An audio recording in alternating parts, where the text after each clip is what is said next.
नमस्कार, मैं प्रवीण कुमार अपने YouTube चैनल पर आप सभी का हार्दिक स्वागत करता हूं।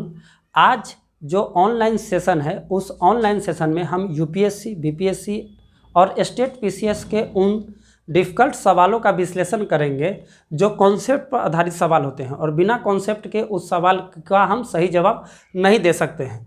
तो समय न गंवाते हुए चलिए शुरू करते हैं। आज का पहला सवाल ये है कि लड़कियों की शिक्षा को बढ़ावा देने के लिए आर्य महिला समाज की स्थापना किसने की थी? तो लड़कियों की शिक्षा को बढ़ावा देने के लिए आर्य महिला समाज की स्थापना 1882 में पंडिता रमाबाई ने किया था। यह संस्था लड़कियों की शिक्षा के लिए तथा उसके शोषण और बाल विवाह के विरुद्ध कार्य करने वाली संस्था थी। पंडिता रमाबाई जब ब्रिटेन में रहती थी तो उन्होंने एक पुस्तक भी लिखी थी जिसका नाम था the high cast Hindu women. इस पुस्तक में उन्होंने जो समाज में महिलाओं के साथ दुर्व्यवहार किए जाते थे, उनका शोषण किया जाता था, बाल विवाह किया जाता था, सती प्रथा थी, उसके बारे में इस पुस्तक पर चर्चा की गई है। तो आर्य महिला समाज की स्थापना किसने की? पंडिता रमाबाई ने। चलिए दूसरा सवाल का विश्लेषण करते हैं। आईएएस का सवाल है, ये 2015 में पूछा गया पीढ़ी में। निम्नलिखित में से किस आंदोलन के कारण भारतीय राष्ट्रीय कांग्रेस का विभाजन हुआ जिसके परिणाम स्वरूप नरम दल और गरम दल का उद्भव हुआ? आइए इसके चारों ऑप्शनों को मैं बोर्ड पर लिख के आपको समझाता हूँ। पहला ऑप्शन है इसका स्वदेशी आंदोलन, जो इसका राइट आंसर है। दूसरा ऑप्शन है इसका भारत छोड़ो आंदोलन, भारत छोड़ो आंदोलन। तीसरा ऑप्शन है इसका असहयोग आंदोलन और चौथा सविनय अवज्ञा आंदोलन, सविनय अवज्ञा आंदोलन। देखिए स्वदेशी आंदोलन के बारे में जान लेते हैं, क्योंकि स्वदेशी आंदोलन के बाद ही 1907 में गरम दल और नरम दल में कांग्रेस का विभाजन हो गया था। जब लॉर्ड कर्जन भारत पर गवर्नर जनरल बन के आएगा 1899 ईस्वी में, तो इसने बंगाल में बढ़ते हुए राष्ट्रवाद को तोड़ने के लिए बंगाल विभाजन का निर्णय लेगा। 1903 में दिसंबर 1903 में यह बंगाल विभाजन की योजना बनाएगा और इसको विभाजन को मूर्त रूप देने के लिए यह घोषणा कर देगा कब? 20 जुलाई 1905 को कि मैं बंगाल का विभाजन कर रहा हूं, जिसके विरुद्ध में 7 अगस्त 1905 को कलकत्ता में स्वदेशी आंदोलन चलाने का निर्णय लिया जाएगा वहां के स्थानीय लोगों के द्वारा। तो स्वदेशी आंदोलन जो चलने का निर्णय लिया जाएगा, तो स्वदेशी आंदोलन में हुआ क्या था कि लोग जो थे वहाँ के हिंदू और मुस्लिम आपस में मिल के एक दूसरे के कलाइयों पर राखी बांधना शुरू किए थे कि हम एक हैं, हमें कोई विभाजित नहीं किया सकता। दरअसल बात यह है, बंगाल विभाजन का निर्णय क्यों लिया गया उसके पीछे के कुछ बातों को समझ लेते हैं। बंगाल तत्कालीन भारत का सबसे बड़ा प्रांत था और इसकी जो जीडीपी थी उस समय में 60% जीडीपी थी, इसकी उपजाऊ रेट थी। उसको लेकर के और दूसरी क्रांतिकारियों को लेकर के बंगाल में बढ़ते राष्ट्रवाद को तोड़ने के लिए लॉर्ड कर्जन ने इसका निर्णय लिया था कि हम बंगाल का विभाजन कर देंगे। तो बंगाल का विभाजन करना, इसके पीछे मकसद क्या था कि वहाँ जो बढ़ रहे थे राष्ट्रवाद उसको तोड़ना था। और इसने हवाला क्या दिया कि हमें प्रशासन चलाने के लिए बंगाल का विभाजन करना है, क्योंकि बंगाल की जो उस समय जनसंख्या थी वो 78 मिलियन के करीब में थी और ये चीज़ को लेकर के इस प्रशासन चलाने में कठिनाई उत्पन्न हो रही थी, जिसको लेकर के यह बंगाल का विभाजन करना चाह रहा था। तो बंगाल का जो विभाजन किया गया वो दो आधार पर किया गया, एक भाषा के आधार पर और दूसरा धर्म के आधार पर, क्योंकि जो पूर्वी बंगाल के क्षेत्र थे वो मुस्लिम बहुल क्षेत्र थे और पश्चिमी बंगाल का क्षेत्र था जिसमें बिहार, उड़ीसा और पश्चिमी बंगाल आते थे, वो हम हिंदू बहुल क्षेत्र थे। वहाँ पूर्वी बंगाल में 1,20,00,000 मुस्लिम रहते थे और यहाँ पे जो पश्चिमी बंगाल है, जो पश्चिमी क्षेत्र था वहाँ पे लगभग 4,80,00,000 हिंदू थे, तो जिसको लेकर के ये बंगाल विभाजन का निर्णय लिया गया। तो बंगाल विभाजन को जब लागू किया गया 16 अक्टूबर 1905 को, तो वहाँ के स्थानीय लोगों ने स्वदेशी आंदोलन चलाना शुरू किया, जिसको लेकर के विरोध उत्पन्न हुए। तो 1905 में ही कांग्रेस का अधिवेशन बनारस में बुलाया गया, जिसके अध्यक्ष गोपाल कृष्ण गोखले को बनाया गया। 1905 के बनारस अधिवेशन अध्यक्ष गोपाल कृष्ण गोखले, इन्होंने कर्जन की प्रतिक्रियावादी नीति का विरोध किया तथा स्वदेशी आंदोलन का सपोर्ट किया। लेकिन इसी अधिवेशन में बाल गंगाधर तिलक और लाला लाजपत राय का कहना था कि हमारा जो ये आंदोलन बंगाल में चल रहा है, इसको बंगाल तक ही सीमित न रखा जाए, पूरे भारत में प्रसारित किया जाए। और कुछ लोगों का कहना था कि नहीं, हमारा ये जो आंदोलन है वो बंगाल तक सीमित रखा जाए, जिसको लेकर के 1905 से यह मतभेद शुरू होने लगे। किसके किसके बीच में? लोगों के बीच में। यानी कि एक दल ऐसा बनने लगा जो नरम दल था, नरमी से पेश आते थे, और उनका मानना था कि ये जो आंदोलन चल रहे हैं उसको पूरे भारत में प्रसारित किया जाए, जिसके अग्रदूत के रूप में बाल गंगाधर तिलक और लाला लाजपत राय जाने जाते थे। और दूसरा दल ये था कि नहीं, ये बंगाल तक ही सीमित रखा जाए और बंगाल में इसका काफ़ी विरोध किया जाए कि बंगाल का विभाजन हम न होने देंगे। इसी बीच आगे जा कर के कलकत्ता का अधिवेशन आया 1906 में, और 1906 में कलकत्ता का जो अधिवेशन हुआ, तो इस अधिवेशन में गरम दल वाले, यानी कि जो बाल गंगाधर तिलक थे, लाला लाजपत राय, तो ये अध्यक्ष बनाना चाहते थे बाल गंगाधर तिलक को, और लाला लाजपत राय इन दोनों में से किसी को भी अध्यक्ष बनाना चाहते थे कलकत्ता के अधिवेशन में। और जो नरम दल वाले थे, ये रास बिहारी घोष को अध्यक्ष बनाना चाहते थे कि इस अधिवेशन का अध्यक्ष रास बिहारी घोष बने। लेकिन सर्वसहमति से यह निर्णय लिया गया कि ये दोनों में से कोई अध्यक्ष नहीं बनेंगे। अध्यक्ष बने कौन? दादा भाई नौरोजी। यानी कि 1906 के कलकत्ता अधिवेशन में अध्यक्ष बने कौन? दादा भाई नौरोजी। और इन्होंने स्वदेशी आंदोलन के बारे में चर्चा न कर प्रथम बार कांग्रेस ने स्वराज शब्द का प्रयोग किया कि हमें स्वशासन दिया जाए, हमें अपना स्वराज दिया जाए, जिसको लेकर के इन सबों के बीच में मतभेद उत्पन्न हो गया कि भाई जो आंदोलन चल रहे हैं, जिस पर बहिष्कार हो रहे हैं, इतने बड़ी क्रांतिकारी ये परिदृश्य बना हुआ है, वातावरण बना हुआ है, अब उस पर चर्चा न करके ये स्वराज की मांग कर रहे हैं, स्वशासन की मांग कर रहे हैं, तो आंदोलन के बारे में चर्चा क्यों नहीं की जा रही? तो फिर जा कर के 1907 में अधिवेशन, कुछ लोग मानेंगे कि अधिवेशन नागपुर में किया जाए, और जो नरम दल के लोग थे वो उनका मानना था कि अधिवेशन सूरत में किया जाए। और सूरत बाल गंगाधर तिलक का अपना गृह प्रांत था, जो बम्बई के अंतर्गत आते थे। तो अब जो नरम दल के लोग थे वो चाहते थे कि सूरत में अधिवेशन हो, और गरम दल के जो लोग थे वो चाहते थे नागपुर में अधिवेशन हो। लेकिन अंतोगत्वा अधिवेशन हुआ कहाँ? सूरत में। और सूरत में हुआ तो इनका जो नरम दल के लोग थे वो किसी भी हालत में बाल गंगाधर तिलक को अध्यक्ष न बनने देना चाह रहे थे, और वही हुआ। बाल गंगाधर तिलक का गृह प्रांत सूरत में अधिवेशन हुए 1907 में, और बाल गंगाधर तिलक को अध्यक्ष न बनाते हुए 1907 में अध्यक्ष किसको बनाया गया? सूरत अधिवेशन में रास बिहारी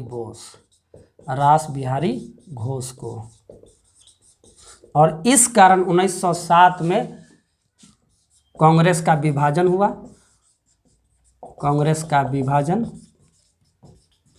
नरम दल और गरम दल में। इसका आंसर हो जाएगा ए।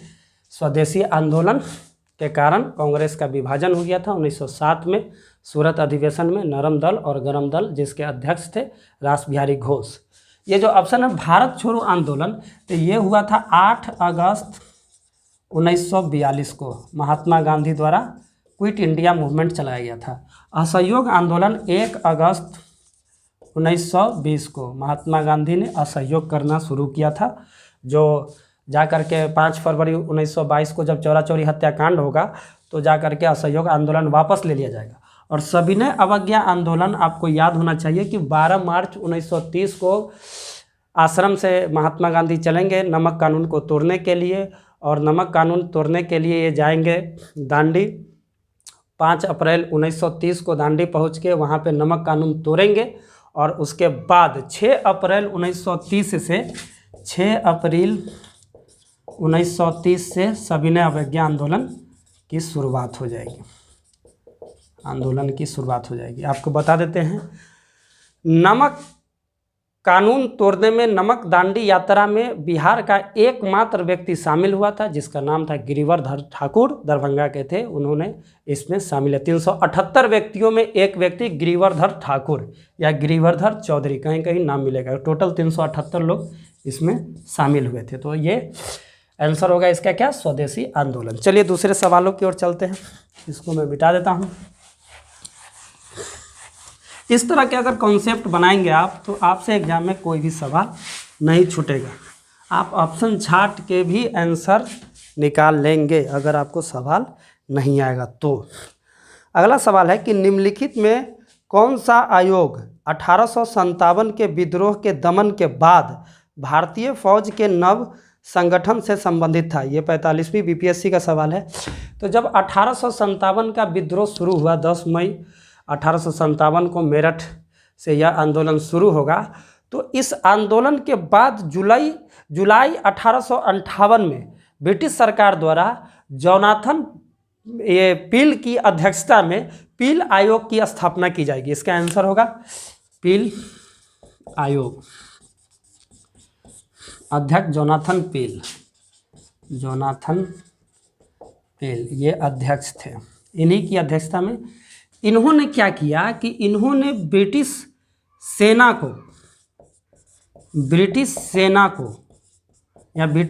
में भारतीयों की संख्या को घटा दिया।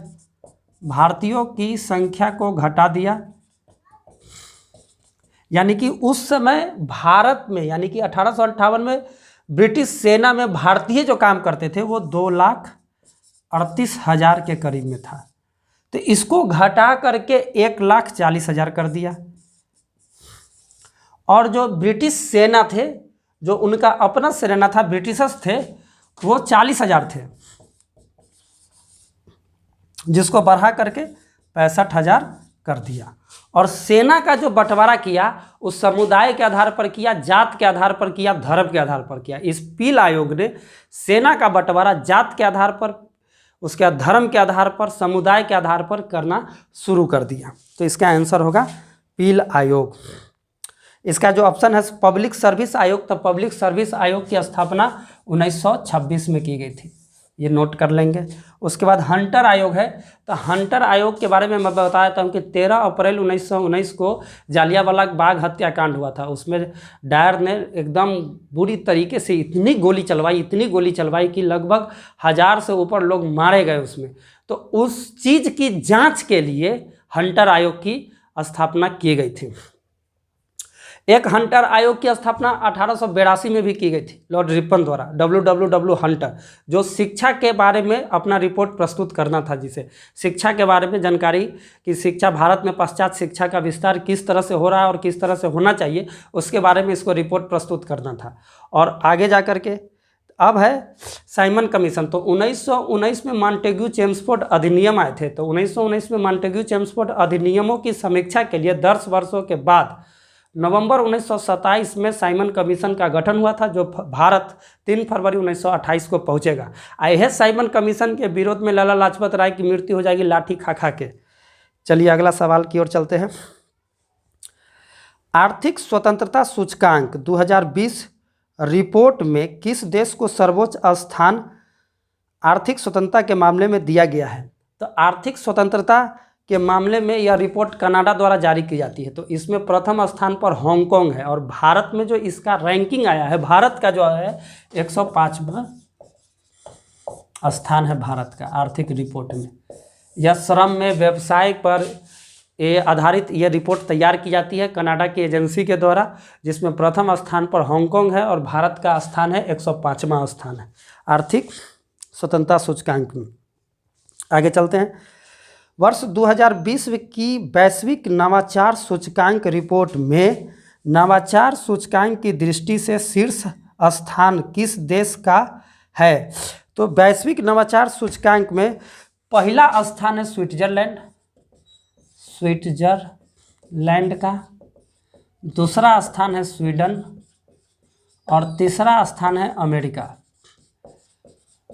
इसमें नवाचार सूचकांक 2020 में भारत का जो स्थान है वो 48वां भारत का। इसको नोट कर लेंगे, ये खूब पूछता है। रिपोर्ट पर आधारित सवाल तो भारत के और बिहार के किसी भी एग्जाम में आपसे पूछ लेगा कि भारत का कैवां स्थान है, पहला स्थान पर कौन है, ये सब। चलते हैं अगले सवाल की ओर। एमी पुरस्कार किस क्षेत्र में उत्कृष्टता के लिए दिए जाते हैं? तो एमी पुरस्कार लॉस एंजलिस से दिए गए हैं अभी तुरंत, टेलीविज़न के क्षेत्र में दिए जाते हैं। चलिए अगला सवाल का जवाब देता हूँ। संशोधित कार्यक्रम के तहत भारत का 51वां अंतर्राष्ट्रीय फिल्म महोत्सव अब कब और कहाँ आयोजित होगा? देखिए जो फिल्म महोत्सव है ये गोवा में आयोजित होने वाला था, लेकिन अभी गोवा में आयोजित नहीं हुए हैं। ये जनवरी 2021 में गोवा में आयोजित किए जाएंगे। तो इसका आंसर होगा जनवरी 2021। आयोजित होना था नवंबर में गोवा में ही, लेकिन नहीं हुआ। अब आयोजित होगा कब? जनवरी 2021 में गोवा में ही। तो इसमें कन्फ्यूजन नहीं करेंगे। अगला सवाल की ओर चलते हैं। कौन सा बांध सिंचाई के लिए नहीं है? तो इसका आंसर होगा शिव समुद्रम बांध, जो सिंचाई के लिए नहीं है। ये कर्नाटक में शिव समुद्रम बांध,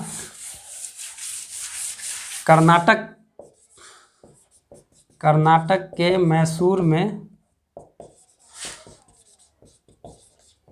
कावेरी नदी का पर बनाया गया बांध है। कावेरी नदी पर बनाया गया बांध, यह भारत की और एशिया की प्रथम बांध है जो जल विद्युत के लिए बनाया गया था। आया बात समझ में? भारत की और एशिया की प्रथम बांध है जो जल विद्युत के लिए इसे बनाया गया था 1902 में ये बनाया गया बांध था। इसमें अगला ऑप्शन है भवानी सागर बांध। तो ये तमिलनाडु भवानी नदी पर बनाया गया यह बांध है। भाखरा नंगल सतलज नदी पर बनाया गया बांध है। अगला चलिए अगले सवाल की ओर चलते हैं। निम्नलिखित में से प्राचीन भारत की कौन सी लिपि दाहिने से बाईं ओर लिखी जाती है? ये 65वीं बीपीएससी यानी पिछली बार जो अभी बीपीएससी का एग्ज़ाम हुआ है उसमें ये पूछा गया था 65वीं बीपीएससी 2019 में। तो जो दाएं से बाईं ओर लिखने वाली लिपि है वो खरोष्टी लिपि है। खरोष्टी लिपि ये दाईं से बाईं ओर लिखी जाती है। दाईं से बाईं ओर यानी कि इधर से शुरू करेगा इधर आएगा, फिर यहाँ से शुरू नहीं करेगा, फिर यहाँ से शुरू करेगा यहाँ आएगा। तो खरोष्टी लिपि पर आधारित अशोक के 2 अभिलेख थे। एक अभिलेख का नाम था मानसेहरा अभिलेख और दूसरा शहबाजगढ़ी अभिलेख, और ये दोनों अभिलेख पाकिस्तान में है। खरोष्टी लिपि पर आधारित अशोक के 2 अभिलेख थे। एक अभिलेख का नाम था मानसेहरा अभिलेख, दूसरे अभिलेख का नाम था अशोक या शहबाजगढ़ी अभिलेख। क्लियर? खरोष्टी लिपि जो दाएं से बाईं ओर लिखी जाती है। मेरे लेक्चर को ध्यान से एक कॉपी में नोट करते चलेंगे और इसके सवालों को भी नोट करते चलेंगे। चलिए अगले सवाल की ओर चलते हैं हम लोग। संविधान के किस अनुच्छेद के अंतर्गत भारत के राष्ट्रपति को अध्यादेश जारी करने की शक्ति प्रदत्त है? तो अनुच्छेदों को लिख लेते हैं। 1 नंबर आर्टिकल 360, 2 नंबर आर्टिकल 123, तीसरा आर्टिकल 200 और चौथा आर्टिकल 356। देखिए सबसे पहली बात है कि आप इस चीज़ को समझ लीजिए कि अध्यादेश होता क्या है और कब जारी किए जाते हैं अध्यादेश। क्लियर है? देखिए भारतीय संविधान के अनुच्छेद 213 के तहत, इसका आंसर होगा 213। तो भारतीय संविधान के अनुच्छेद 213 के तहत जब संसद का सत्र न चल रहा हो या संसद का एक सदन का सत्र चल रहा हो, दूसरे सदन का सत्र न चल रहा हो, तो ऐसी स्थिति में कोई ऐसी विपदा आ गई है या कोई ऐसी परिस्थिति आ गई है जिस पर त्वरित कार्रवाई की आवश्यकता है, तो उस स्थिति में राष्ट्रपति अध्यादेश जारी करते हैं। क्लियर? मैं फिर से रिपीट कर देता हूं, भारतीय संविधान के अनुच्छेद 123 के तहत राष्ट्रपति को अध्यादेश जारी करने की शक्ति दी गई है। अध्यादेश कब जारी किया जाएगा? तो जब संसद का सत्र न चल रहा हो या संसद के किसी एक सदन का सत्र चल रहा हो, दूसरा सदन का सत्र न चल रहा हो, तो उस स्थिति में राष्ट्रपति अध्यादेश जारी कर सकते हैं। तो अध्यादेश जब जारी करेंगे तो अध्यादेश का भी वही प्रभाव होता है जो संसद द्वारा बनाए गए कानूनों का प्रभाव होता है। अब अध्यादेश तो जारी कर दिया गया राष्ट्रपति द्वारा, लेकिन संसद का सत्र नहीं चल रहा है। तो जब संसद का सत्र शुरू होगा तो उस परिस्थिति में राष्ट्रपति द्वारा जो अध्यादेश जारी किए गए हैं वो संसद में प्रस्तुत किया जाएगा। और संसद में दो सभा है, एक राज्यसभा एक लोकसभा है। तो जो बाद वाली जो सभा का सत्र शुरू होगा उसकी तिथि से लेकर 6 सप्ताह तक के बीच में अगर दोनों सदनों ने अनुमोदित कर दिया है तो यह प्रवर्तन में लागू रहेगा, यानी कि यह कानून के रूप में लागू रहेगा। अगर नहीं वो अनुमोदित किया तो यह स्वतः ही समाप्त हो जाएंगे। उसी तरह आर्टिकल 213 के तहत, जैसे कि आर्टिकल 123 के तहत राष्ट्रपति, तो आर्टिकल 213 के तहत, आर्टिकल 213 के तहत राज्यों में राज्यपाल को अध्यादेश जारी करने का अधिकार दिया गया है। तो अब वही कंडीशन यहाँ भी लागू होगा जो मैंने आपको वहाँ समझाया था कि अगर राज्य के विधानसभाओं का सत्र न चल रहा हो, अगर जहाँ 2 विधानसभा और विधान परिषद है, नहीं तो अगर विधानसभा ही है, अगर 2 विधानसभा विधान परिषद है 2, तो इस स्थिति में अगर विधानसभा का सत्र चल रहा हो, विधान परिषद का सत्र न चल रहा हो, तो उस स्थिति में अगर कुछ ऐसी परिस्थिति आ गई जिस पर त्वरित कार्रवाई की आवश्यकता है तो राज्यपाल भी अध्यादेश जारी कर सकते हैं। वह सारे कंडीशन सेम यहाँ पे भी लागू रहेगा। लेकिन कुछ ऐसे विषय हैं जिस विषय पर राज्यपाल अध्यादेश जारी नहीं किए जा सकते हैं। जब मैं पॉलिटी पढ़ाऊंगा तो उसमें विस्तृत मैं आपको बता दूंगा। चलिए अब आगे है आर्टिकल 360 है, ये वित्तीय आपातकाल है। वित्तीय आपातकाल 213 अध्यादेश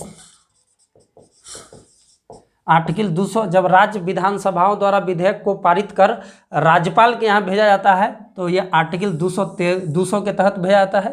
विधेयक जब राज्यपाल के पास भेजे जाते हैं। और आर्टिकल 356 के तहत राष्ट्रपति शासन के बारे में चर्चा की गई है। क्लियर? अनुच्छेद को याद करेंगे, इससे खूब सवाल आते हैं। इस बार भी सवाल आए थे एग्जाम में। चलिए अगले सवाल की ओर चलते हैं। IAS 2018 का सवाल है, पीढ़ी का सवाल है।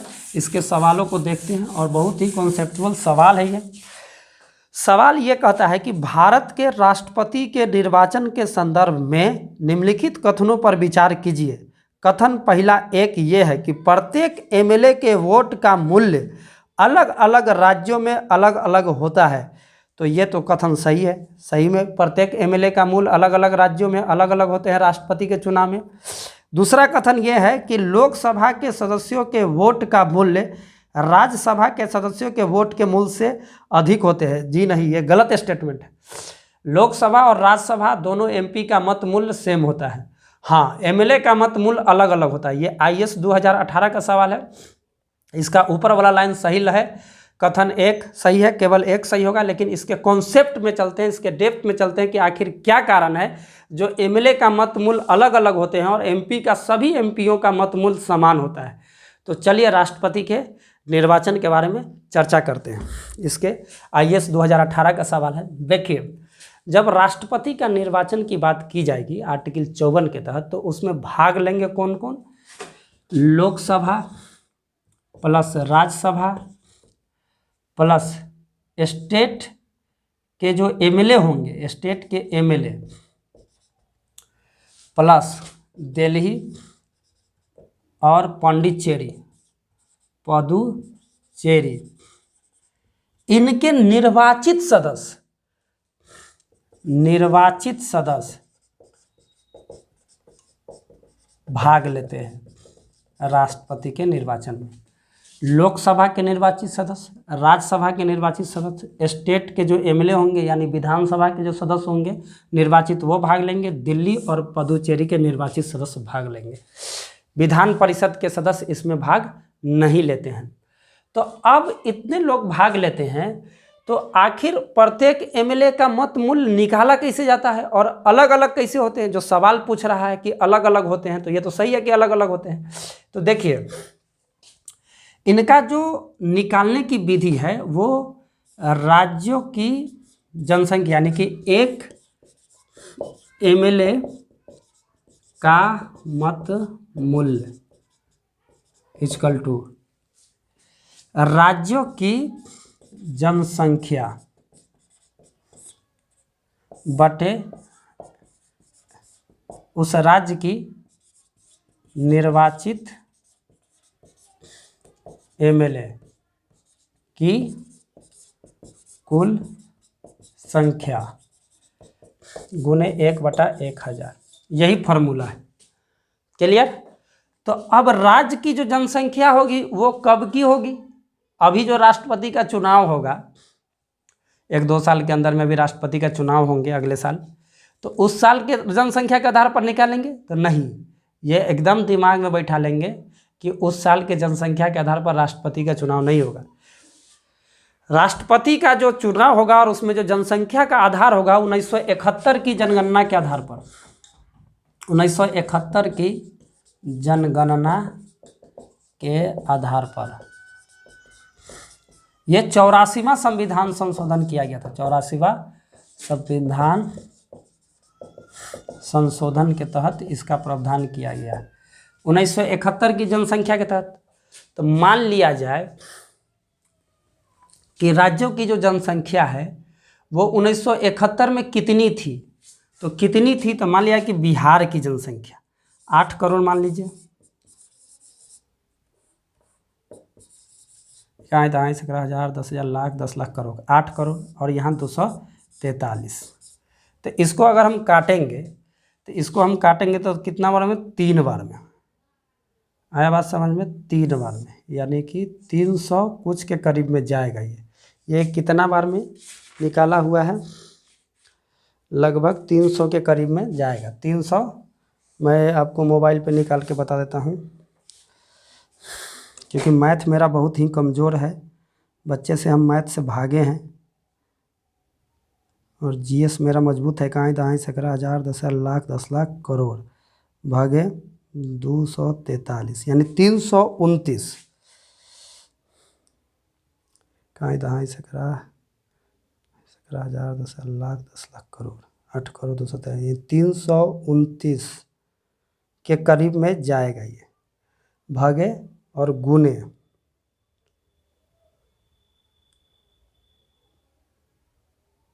मिनट,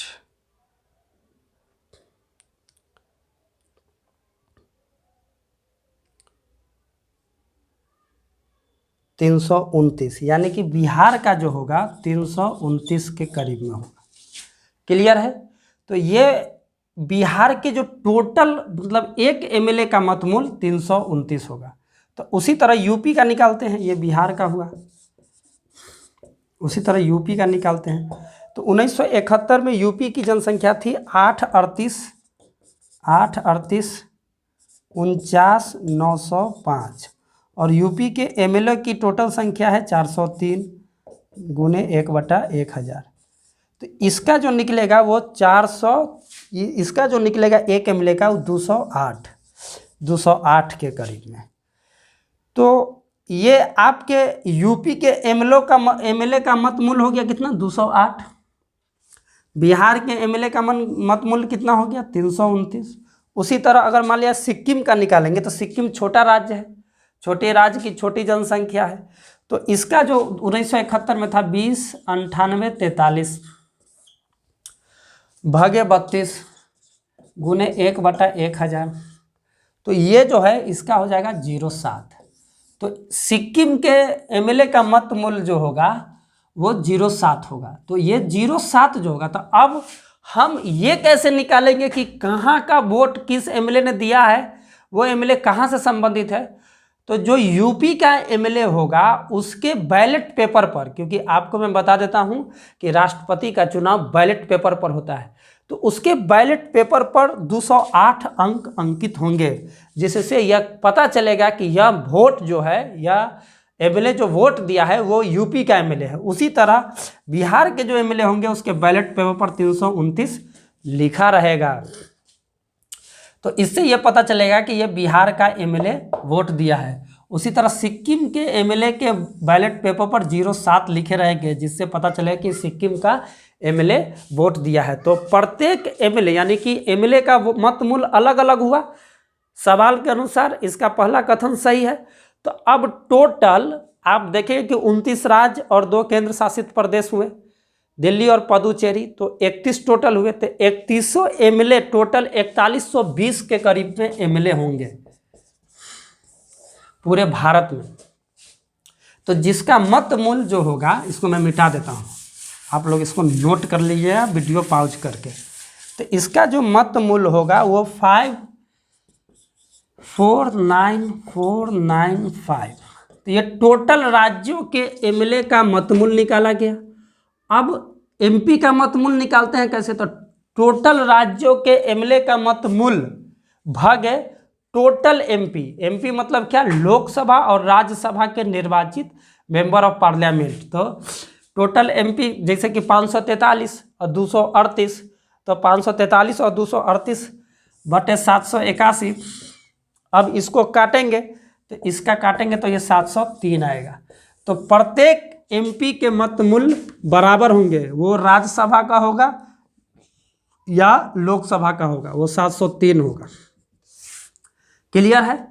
तो अब देखिए, अब मैं आपको एक चीज़ और बता देना चाहता हूँ कि एमपी को जो बैलेट पेपर मिलेंगे वो हरा रंग का मिलेगा। राष्ट्रपति के चुनाव में एमपी को जो बैलेट पेपर मिलेगा वो हरा रंग का मिलेगा। एमएलए को जो बैलेट पेपर मिलेंगे वो गुलाबी कलर का मिलेगा। और जिस राज्य के एमएलए का मत मूल्य जितना हो निकलेगा, उसकी जनसंख्या के आधार पर उसके बैलेट पेपर पर उतना लिखा रहेगा कि हाँ उस राज्य का ये है। तो इसका आंसर कथन एक सही है। सवाल के अनुसार कि प्रत्येक एमएलए के वोट का मूल्य अलग अलग राज्य में अलग अलग होता है, तो अलग अलग राज्य का जनसंख्या के आधार पर अलग अलग अभी हमने निकाला है, यह कथन सही है।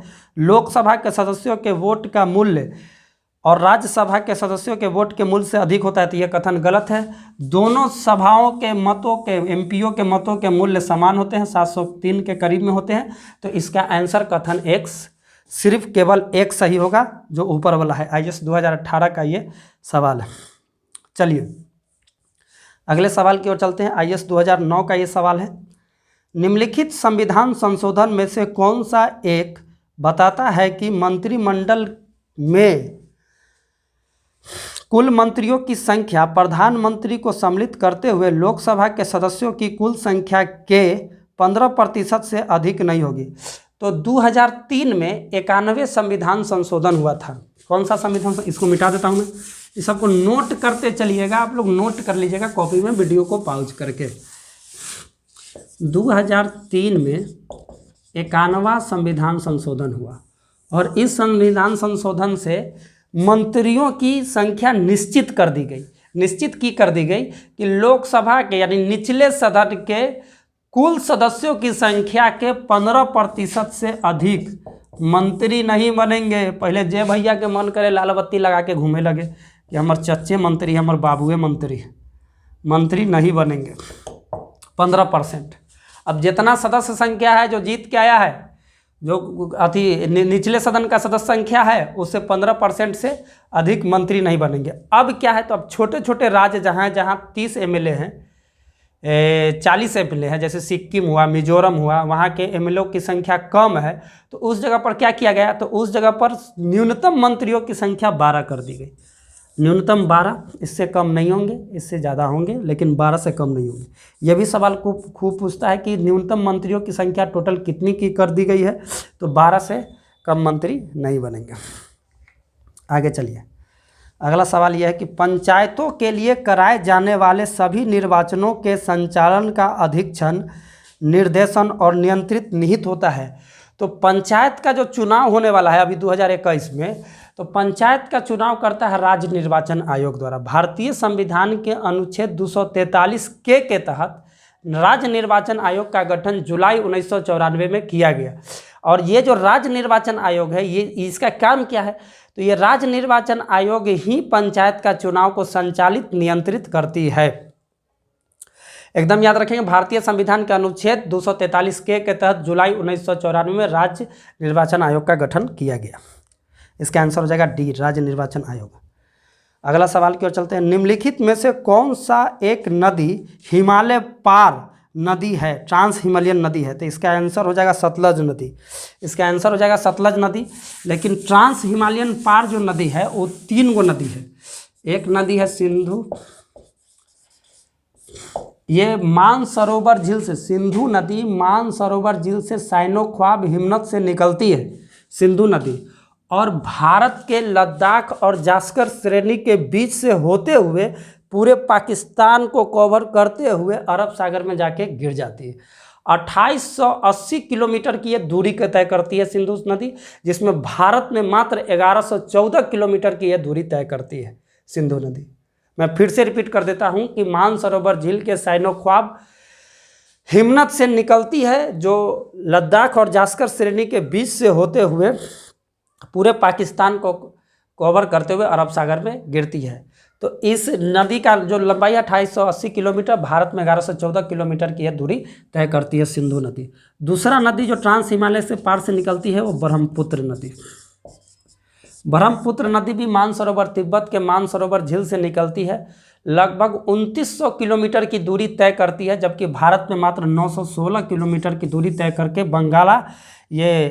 बंगाल की खाड़ी में गिरती है ब्रह्मपुत्र नदी, बंगाल की खाड़ी में। और तीसरा है सतलज नदी। सतलज नदी जो है ये भी मानसरोवर झील के राकसताल के पास से निकलती है, और ये शिव समुद्रक श्रेणी को पार करके पंजाब में एंट्री करती है सतलज नदी। तो ये जो तीनों नदी है, सिंधु नदी, ब्रह्मपुत्र नदी और सतलज नदी, यही ट्रांस हिमालयन पार नदी यानी हिमालय पार की नदी है। मात्र 3 नदी, सिंधु, ब्रह्मपुत्र और सतलज, इसको ध्यान में रखेंगे। तो इसका आंसर हो जाएगा सतलज। अगले सवाल की ओर चलते हैं। भारत के निम्नलिखित राज्यों में से किसमें कोविड-19 अवधि में पहली बार ई लोक अदालत प्रारंभ की गई है? तो कोरोना वैश्विक महामारी को देखते हुए पहली बार ई लोक अदालत की स्थापना छत्तीसगढ़ राज्य में की गई, यानी कि इलेक्ट्रॉनिक ऑनलाइन विवादों का निपटारा किया जाएगा न्यायालय के द्वारा। छत्तीसगढ़ राज्य आंसर होगा इसका। अगला IAS 1997 का सवाल है। निम्नलिखित में से किस एक अभिलेख में अशोक के व्यक्तिगत नाम का उल्लेख किया गया है? अशोक बिंदुसार के बेटा, चंद्रगुप्त मौर्य के पोता। तो अशोक का नाम इसके सवाल के ऑप्शन के अनुसार डी होगा इसका आंसर, मास्की। लेकिन अशोक का जो नाम मिलेगा वो 4 अभिलेखों से नाम मिलता है। एक है मास्की, गुर्जरा, नेत्तूर और उदय गोलम। ये 4 अभिलेख से अशोक के बारे में जानकारी मिलेगी। मास्की, गुर्जरा, नेत्तूर, उदय गोलम अभिलेखों से अशोक के बारे में या अशोक के नाम के बारे में जानकारी मिलती है। देखिए, अशोक के अभिलेख के बारे में मैं आपको कुछ और इन डिटेल बता देना चाहता हूं कि अशोक के अभिलेख को सबसे पहले 1837 में जेम्स प्रिसेप ने पढ़ा था, ब्राह्मी लिपि को। अशोक के जो अभिलेख है, तो उन अभिलेखों में जो सबसे बड़ा अभिलेख है वो 7वां अभिलेख है। 7वां लेख भी बोला जाता है, अभिलेख भी बोला जाता है। और जो सबसे छोटा अभिलेख है वो रुमनदेई अभिलेख है। रुमनदेई अभिलेख जो है वो कर से संबंधित है, क्योंकि अशोक अपने राज्याभिषेक के 20वें वर्ष लुम्बिनी की यात्रा पर जाएगा, और लुम्बिनी की यात्रा पर जाने के बाद वहाँ पे वह कर को घटाकर 1/6 से 1/8 कर देगा। यानी कि लुम्बिनी में जो लिए जाने वाले कर थे उसको घटाकर वह 1/6 से 1/8 कर देगा। कर कितना लेते थे वहाँ? 1/6। अब कितना लेने लगे? 1/8। क्लियर है? अब चलिए अशोक का, अब सवाल इससे भी आ जाएगा कि अशोक का कर से संबंधित कौन सा अभिलेख है, तो रुमनदेई अभिलेख। फिर लुम्बिनी में महात्मा बुद्ध का जन्म हुआ था, तो अब सवाल वहां से भी एक बना देगा कि वह अशोक का वह कौन सा अभिलेख है जो महात्मा बुद्ध के जन्म से संबंधित अभिलेख है, तो रुमनदेई अभिलेख। ठीक है।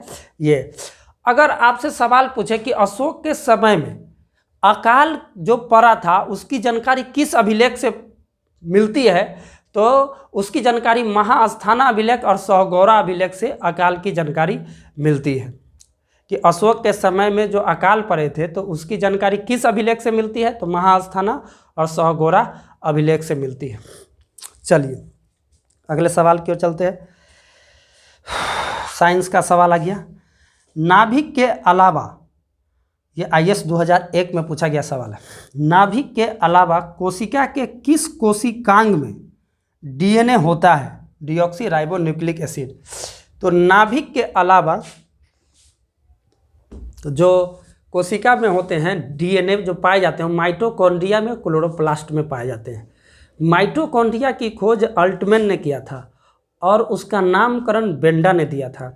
तो माइटोकॉन्ड्रिया क्या करता है, तो माइटोकॉन्ड्रिया करता क्या है कि ये ऊर्जा युक्त कार्बनिक पदार्थों का ऑक्सीडेशन करता है, जिससे काफ़ी मात्रा में ऊर्जा निकलती है। इसीलिए माइटोकॉन्ड्रिया को power house of the cell भी कहते हैं। क्लियर है। माइटोकॉन्ड्रिया को क्या करते हैं, power house of the cell भी कहते हैं।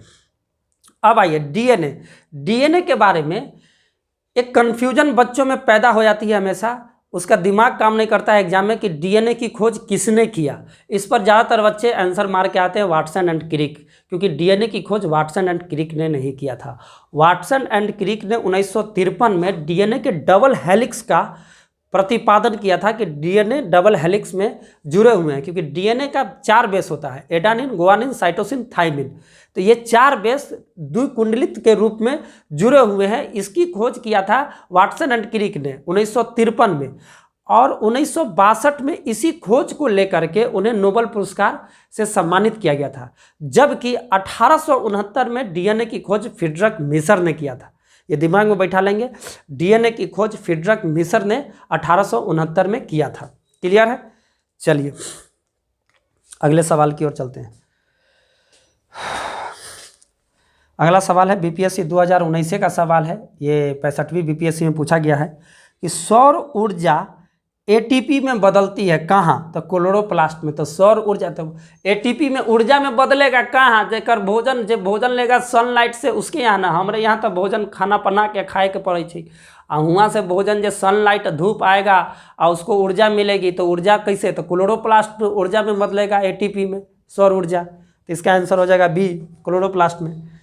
लाइकेन IAS 2014 का सवाल है। लाइकेन जो एक नग्न चट्टान पर भी पारिस्थितिकी अनुक्रम को प्रारंभ करने में सक्षम है, वास्तव में किनके सहजीवी सहचर्य से बनते हैं।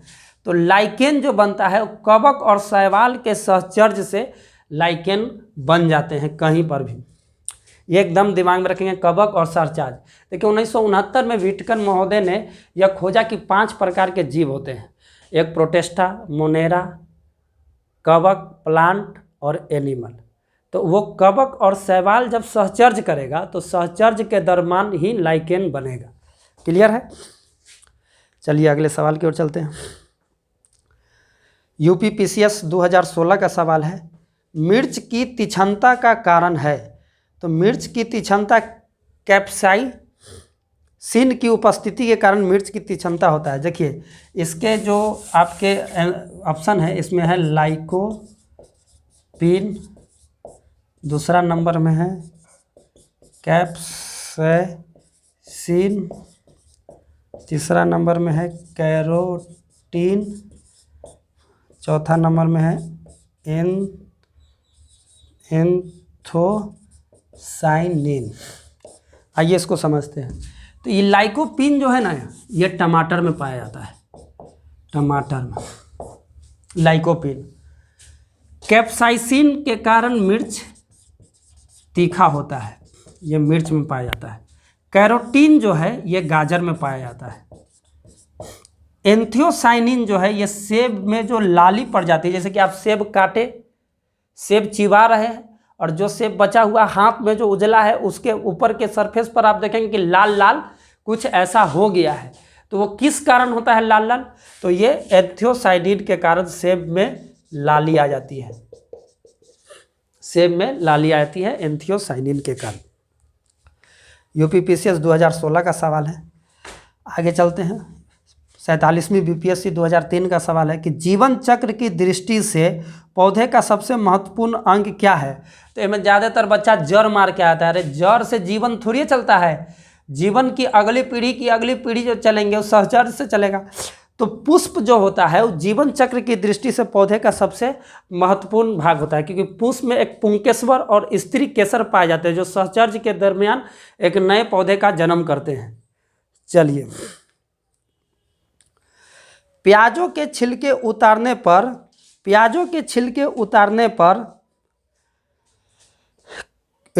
पर आंसू आते हैं क्योंकि प्याज निष्कासित करते हैं। देखिए, प्याज काटने पर सिंथेज नामक एंजाइम्स पाया जाता है, जिसमें सिंथेज नामक एंजाइम से सल्फोनिक एसिड बनते हैं। तो सल्फोनिक एसिड के कारण ही आंखों से आंसू आ जाता है। इसका आंसर होगा बी, सल्फेनिक एसिड, सल्फेनिक अम्ल। इसका राइट आंसर होगा सल्फेनिक अम्ल। ये जो होता है सिंथेज नामक एंजाइम्स के कारण होते हैं। तो इसका आंसर होगा सल्फेनिक, सल्फोनिक नहीं, सल्फेनिक। आइए, बीपीएससी 2019 का सवाल है, उसको देख लेते हैं। हड्डियों की पढ़ाई विज्ञान की किस शाखा के अंतर्गत आती है? तो इसका ऑप्शन है जियोलॉजी, दूसरा ऑप्शन है सेरोलॉजी, तीसरा ऑप्शन है ओरोलॉजी। देखिए, पांचवा जो ऑप्शन देता है ना बीपीएससी, यही कन्फ्यूजन करता है, बच्चे गलती कर देते हैं जानते हुए भी। इसीलिए अब आपको कन्फ्यूजन को दूर करने के लिए कॉन्सेप्ट पर आधारित पढ़ाई पढ़नी होगी। बिना कॉन्सेप्ट के बीपीएससी पीटी नहीं निकलेगा आपका, ना मेंस निकलेगा। तो जियोलॉजी जो होता है वो पृथ्वी की आंतरिक संरचना तथा उसमें पाए गए पदार्थों का अध्ययन है। कि कौन है? वो है जियोलॉजी। पृथ्वी की आंतरिक संरचना और तथा उसमें पाए गए पदार्थों के अध्ययन की चर्चा करता है। सेरोलॉजी जो है वो रक्त का जो सीरम होता है, रक्त में जो सीरम पाया जाता है उसका वैज्ञानिक अध्ययन है, वैज्ञानिक अध्ययन। ओरोलॉजी जो है वो पर्वतों का अध्ययन करता है, पर्वतों का अध्ययन। ओरोलॉजी पर्वतों का अध्ययन। और ऑस्टियोलॉजी ये हड्डियों का अध्ययन करता है। ऑस्टियोलॉजी हड्डियों का अध्ययन करता है। तो आज हम इतने ही सवाल रखते हैं, फिर नेक्स्ट डे इतने ही सवालों का फिर से विस्तृत चर्चा करेंगे। आप हमारे ऑनलाइन सीरीज के तहत जुड़े रहे। आप हमसे ऑफलाइन भी जुड़ सकते हैं, ऑनलाइन भी जुड़ सकते हैं।